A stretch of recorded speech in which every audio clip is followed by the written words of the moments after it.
So last week I was on holiday, and as a guitar addict I was scrolling through Reverb the entire time. I came across this Les Paul Jr. that really caught my eye, and I have to admit I made an impulse decision and bought it. Well, that guitar is arriving today, which means it's officially new guitar day, but I'm a little bit nervous as it was an impulse buy, so without further ado, let's get straight into this new guitar day episode.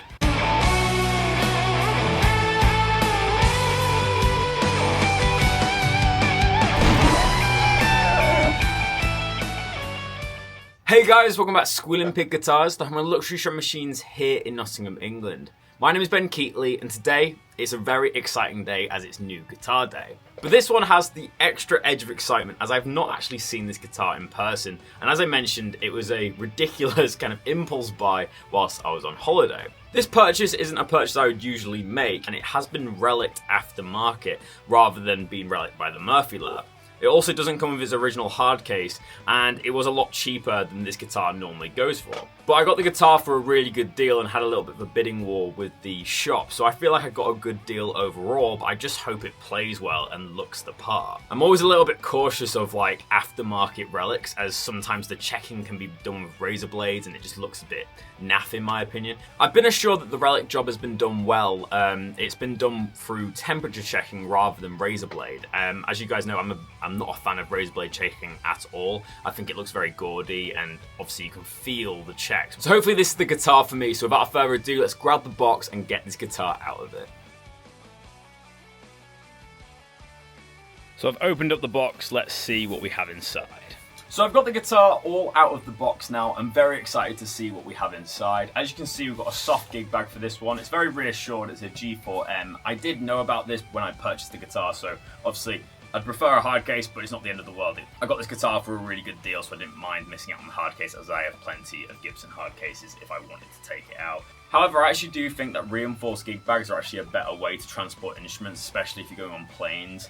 These types of cases have, reinforced sides, but they also have a neck brace and they also have straps. Makes it a lot easier to travel with, so if you're a gigging musician, I'd really recommend getting a gig bag.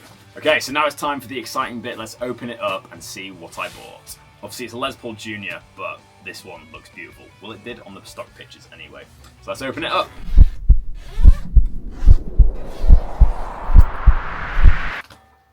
Wow.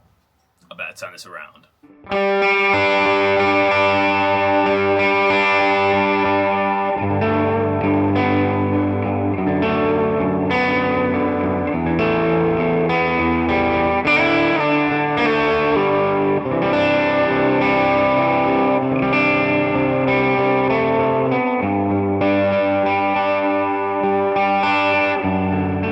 So here we are, here's my new guitar. It's a 2019 Gibson USA Les Paul Jr. in Tobacco Sunburst.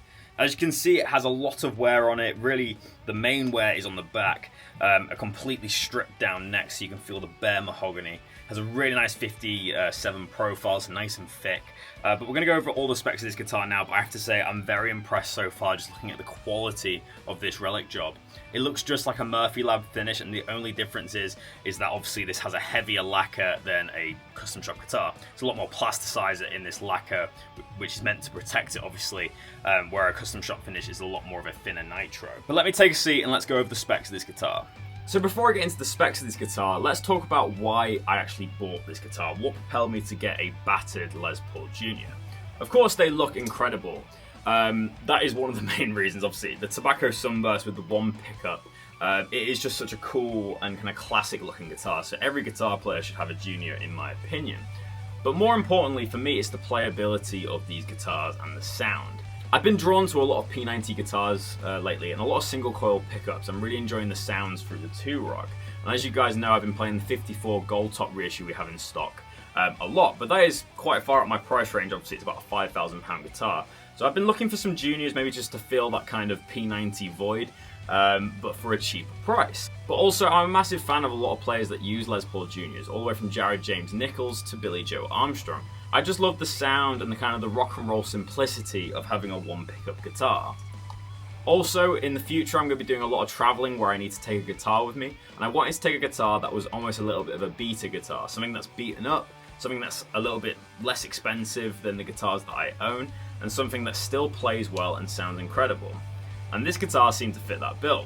Obviously, it was an impulse purchase. I was a little bit nervous opening this today, as I did pay under £1,000 for this guitar.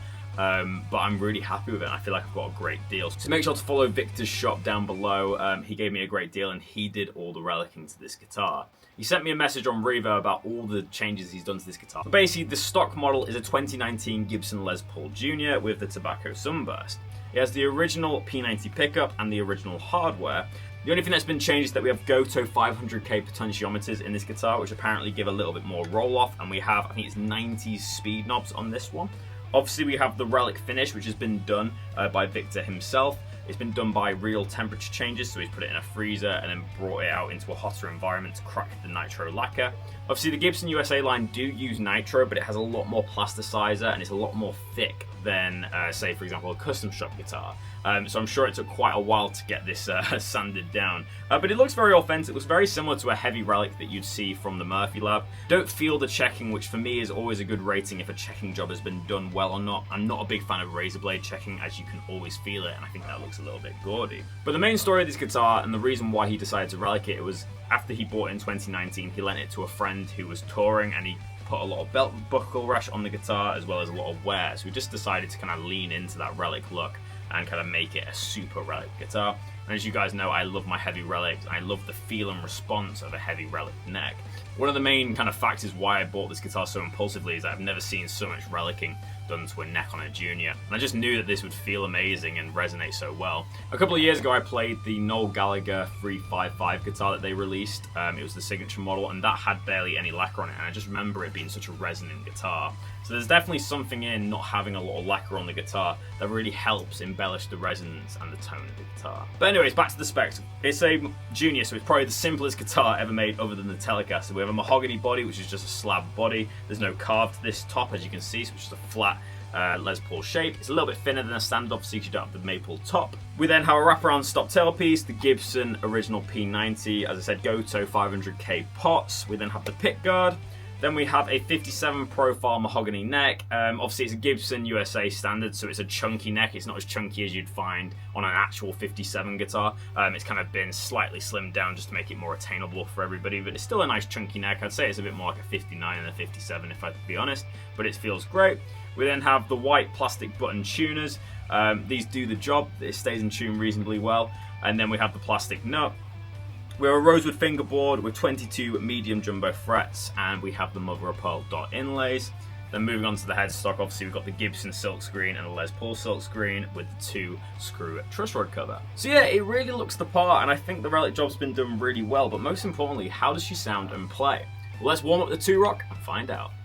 So guys, welcome to the tone demonstration at this Les Paul Jr., my new guitar. I'm very excited to be plugging this in for the first time. For today's rig, I'm plugged into my Kemper effects unit. I'm not using any amp simulation, of course, because I'm going into the 2-Rock Bloomfield Drive, but I just have a compressor on at the moment, and then I have the Flammer reverb pedal, the FS02. You can win this Flammer effects pedal if you enter our giveaway that we're doing on the channel. We're also giving away a delay pedal as well. In the intro to today's video, I was playing my own personal arrangement of Wake Me Up When September Ends by Green Day. Obviously, I thought it was appropriate with the guitar shape. So I'm using a lead gain channel on the Bloomfield Drive with EQ2. I've got quite a lot of reverb going on, and let's just hear that again, and we'll mess about with the controls on this guitar. So this is full volume and full tone.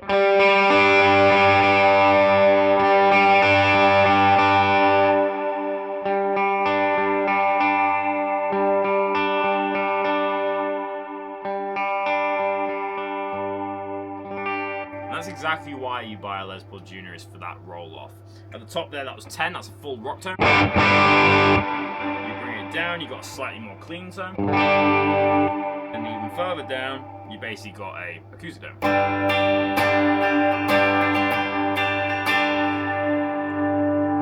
That's the same with the tone control, so I started off at about 7.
straight away from playing this guitar that it sustains really nicely. It's so easy to play, and the vibration, especially when you play the C major into a C minor, really lights up the room, has a really nice kind of resonance with this P90. So now I've just removed some of the reverb. Obviously it was quite an intense ethereal reverb, and now we're just going to do some rock tones just to show you what this P90 can do. Obviously it's just one pickup today, so it's going to be a fairly short demo, but let's play some rock tones with that volume control at 10, and I'm just going to bring the tone back down to 7.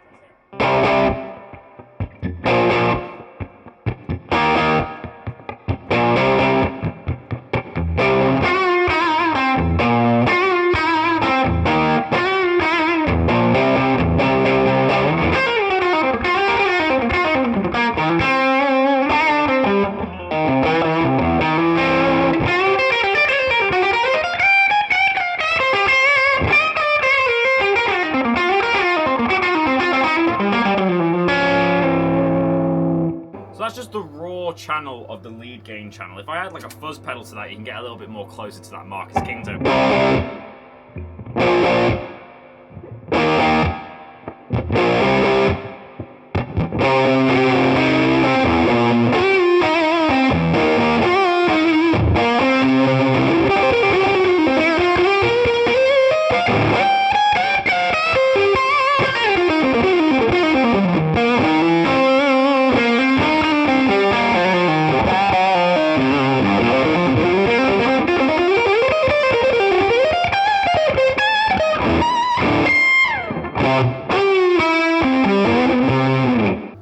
Another inspiration of getting a junior style guitar was from Chris Buck. Obviously he doesn't play a Les Paul Junior, but he plays like a Yamaha double cut with 2 P90s, and I've been really getting into his style of playing lately. So let's hear one of my favorite solos by him, which is Tell Me How It Feels by Cardinal Black. So I'm going to put the volume at 10, and I'm going to bring the tone down to about 6.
I have to say, from first playing experience, it's a very resonant guitar, and the P90 is very honest. I agree with Victor in what he was saying with the 500k potentiometers. You seem to get a lot more roll-off that is a lot more steady than the CTS pots, at least from my experience. There seems to be so many different tones within this one volume knob, and what they say about single pickup guitars is really true. Obviously the same kind of applies to 2 P90s, but you get so much out of this P90 that you don't really miss a neck pickup. If I have full volume and a little bit of tone off on a clean setting, you can still get them kind of neck pickup-y tones.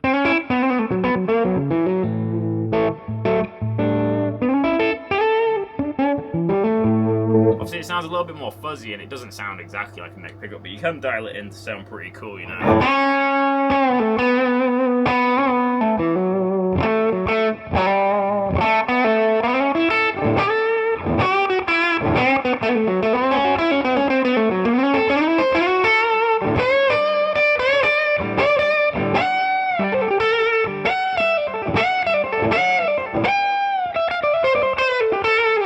finish off the episode, of course, we have to play some fuzz tones, as I always do that, but obviously with a P90 guitar, this is pretty much what they were made for. So, let's hear it.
So guys, that's the end of the demo of this beautiful Les Paul Jr. So without further ado, let's go to the end of the video where I give my personal review and rating of my new guitar. So guys, that's the end of the video. I really hope you've enjoyed checking out my new Guitar Day purchase.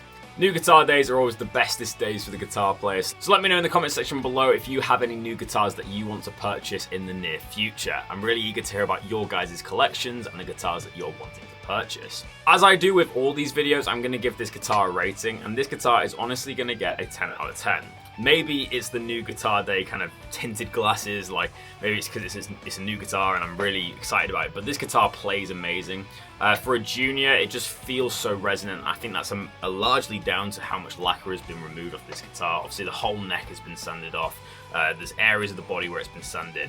So when you play a chord, you feel all the resonance of the neck going straight into your hand. And obviously that's good build quality, but it's also the reduced amount of lacquer. And as we know, the Gibson USA line uses a lot more plasticizer in the lacquer, so it's a lot heavier than the custom shop finishes. So I'm very happy that it's been rubbed away, whether that's for cosmetic reasons or for playability reasons.